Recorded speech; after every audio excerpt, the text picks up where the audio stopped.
It's getting to the point where I feel like I need a priest to come into my home and sage my entire office because the baseball gods have spited me. It happened again, literally an hour after I said the Blue Jays traded for Miles Straw and $2 million to maybe get Roki Sasaki. Roki goes to the Dodgers.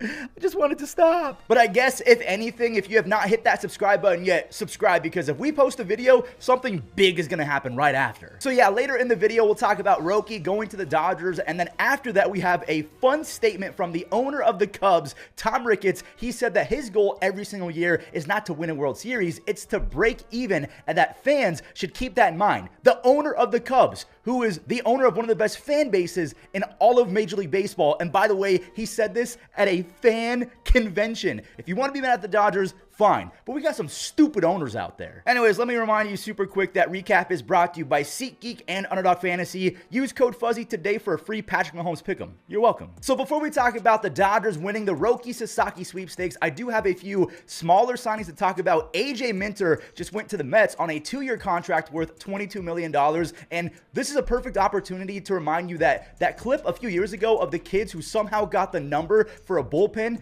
that's AJ Minter. Yes. Get Minter up and moving around. Say that again? Get Minter up and moving around.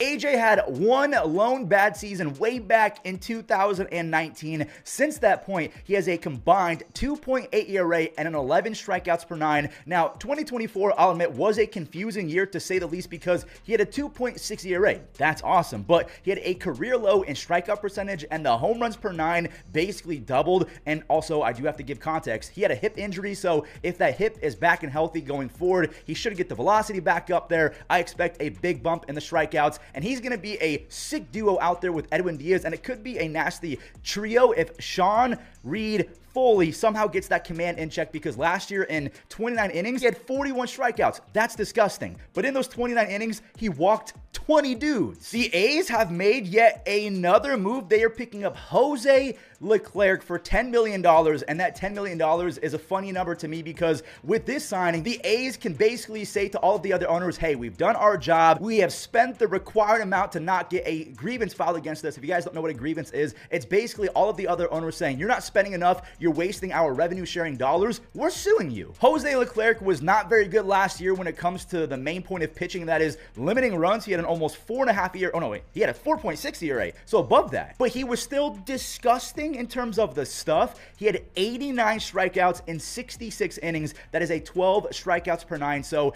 imagine if the A's had kept Lucas Erceg and not shipped him to the Royals. If they went Leclerc to Erceg to Mason Miller, that is a nasty, nasty trio. One of the better bullpens in all of baseball, but they don't have Erceg anymore, so I can't really say that. In terms of what the A's have done this offseason, they've picked up Luis Severino. They traded for Jeffrey Springs, who is one of the more underrated pitchers in baseball. They got Jose Leclerc. They got a Brent Rooker extension done. They picked up the next Shohei Ohtani, that kid, Shotaro Mori. Again, he's more of a project. He's not going to be Shohei. I'm just going to throw that out there. You can't be a shortstop and a pitcher. So let me know, which side of the fence are you on when it comes to viewing the A's going forward? Are you on the side that says, I'm going to tip my cap and say, hey, the A's have had a sneaky little good offseason, and going into Sacramento, this is a pretty good team. It's not going to be a World Series team, but they're actually a whole lot better? Or are you on the other side that says, I'm going to write it off as they're being forced to spend money. I'm not giving them credit until I see them spend when they're not having a grievance held over their head. And one more thing super quick before the Roki news. We all know that Shintaro Fujinami came up with the A's. He went to the Orioles, and he hasn't been in baseball since 2023. He just got an invite to spring training from the Mariners, so a minor league deal. And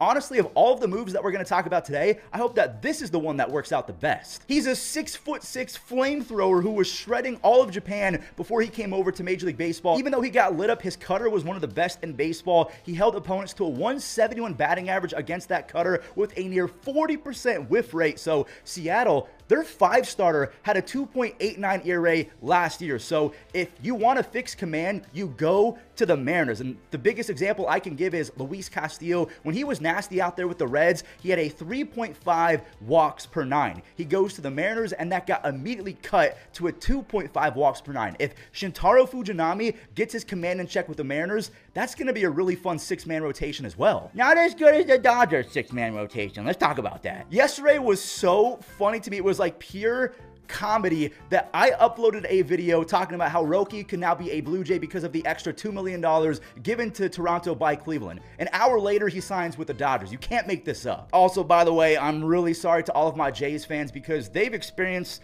some of the biggest I can't say that. If you're older, you know what I was about to say, but they've been teased far too much over the last few seasons. I mean, it all started with the flight of Shohei, where we all thought Shohei was on a plane en route to being the new DH and future ace and prime minister of Canada. We thought that was going to happen, but turns out it was the Shark Tank guy, Robert Herjavec. The Blue Jays offered a ton of money to Juan Soto, and it looks like they were in second or third place behind the New York Mets. I think it was Mets, Yankees, and then Blue Jays, and then also Roki Sasaki. The rumors are they finished in second place again. But back to Roki and the Dodgers. I've talked about Roki ad nauseum, so I feel like there's not really much else to say. We know that he's joining one of the best rotations on paper already. Now that he's in that rotation on paper, this is the most talented and nastiest rotation ever assembled. Ohtani should be ready to pitch, so the Dodgers can go Shohei Ohtani, two-time Cy Young winner Blake Snell, Yoshinobu Yamamoto, Roki Sasaki, Tyler Glasnow. That's the five. You have future Hall of Famer, first ballot Hall of Famer, let me remind you, Clayton Kershaw as a sixth starter. Oh, by the way,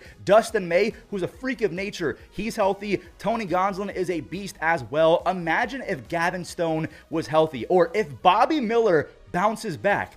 The Dodgers could have an 8-man rotation, and they're all disgusting. We know what Roki brings to the table. He throws gas, has one of the better splitters in baseball, so now it's time to turn it to all of you guys. There's two different perspectives that we can have about this situation. One, the Dodgers are ruining Major League Baseball, and it just seems like their AAA farm system is no longer in America. It's overseas in Japan. They have 3/5 of the Team Japan rotation that literally won the WBC. So again, perspective one is the Dodgers ruined baseball with that deferred Ohtani contract. Because of that, they can defer money for Snell, they can pick up a Yamamoto, and then once you have Ohtani and Yamamoto, you can get a Roki. I mean, it was basically a shoo-in. Even other owners were like, hey, we have to investigate this. And by the way, I do want to mention that there's already been investigations in place by Major League Baseball to see if the Dodgers were somehow colluding. The Dodgers came out clean. MLB has basically said, you guys are good to go. The other perspective is that Roki Sasaki took less money to go to the Dodgers because they're run like a well-oiled machine and that they've built up a perfect process. He could have waited a few years and gotten a mega contract to go to any team that he wants. He took less money to go to the Dodgers because he wants to win. Now, if you're asking me, I'm actually going to compliment the Dodgers because just a few years ago, like it wasn't too long ago, we saw big-time contracts as super risky. Josh Hamilton, Anthony Rendon, Chris Bryant, like we're not too far removed from those contracts. I mean, heck, Jordan Zimmerman, who broke out with the Nationals, goes to the Tigers for $110 million and put up a near 6 ERA across 100 starts. Like, it's not guaranteed that huge contracts are going to work out, but when we look at Dodgers big-time contracts, we all just kind of assume they're going to work out and they're going to win 10 straight championships. And I feel like, yeah, that's kind of a compliment. The fact that we see people going to the Dodgers and we just expect it to work, as opposed to the Rockies, it's going to end up in a dumpster fire. I don't know how else to put it. It's crazy. Now, just in case you're still mad at the Dodgers and the fact that they've ruined Major League Baseball, I do want to point out that the Minnesota Twins, the St. Louis Cardinals, and the San Diego Padres were all winning teams last year. They were above 500. All three of those winning teams have signed 0 big league players for 2025, 0 major league contract. And also, I'll leave you with these two quotes. I wanted to make sure I saved this for last, the best for last, because this just happened. Tom Ricketts, the owner of the Chicago Cubs. By the way, 2016, when the Cubs were in the World Series, that's the most popular and most viewed World Series of all time. This is the Cubs we're talking about. He said that the fans somehow think we have all of these dollars that the Dodgers or the Mets or the Yankees have, and we just keep it. Talking about like they have all of that money and they pocket it, which isn't true at all. What happens is we try to break even every year, and that's about it. If the Chicago Cubs owner is trying to paint a picture that he crosses his fingers and prays the baseball gods that he makes $0 a year, like he breaks even, and he accidentally fails that goal by making millions of dollars a year, what are we doing? The Cubs fan base is literally top 5 in attendance. Like, the Cubs have a top 5 supportive fan base, and you're basically flipping them the bird after trading for Kyle Tucker. You're in an arbitration fight against him already. Then you say the goal is to break even, and we blame the Dodgers? A few years ago, the GM of the Mariners, by the way, have a stacked rotation. Imagine if they had a stacked lineup as well. GM Jerry DiPoto literally said it out loud, and he had to apologize for this, that his goal every single year is to win 54% of the games. he had to apologize for that because you just don't say that to your fan base. You say your goal is to win a World Series, not to win just above half your games. I'll keep on saying this until I'm blue in the face. We have a bad owner's problem in baseball, not a Dodgers problem. Goodbye.